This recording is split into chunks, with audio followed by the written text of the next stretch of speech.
Over the valleys, fields and woods of Gloucestershire, enigmatic barn owls are the iconic birds in our landscapes.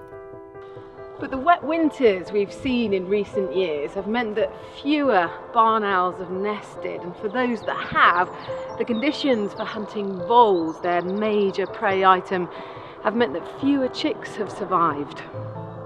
As well as these challenges, barn owls are also losing many of their traditional nesting sites as buildings fall into disrepair or are converted.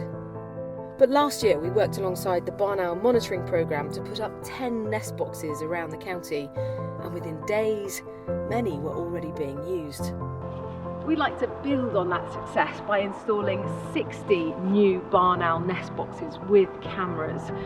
Your donation will help pay not just for the build of the boxes, which will provide a safe nesting place for the barn owls, but also to train people to monitor them, contributing to important barn owl research.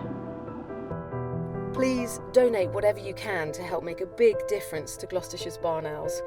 For a donation of £50, we'll even stencil your name on the side of a barn owl box.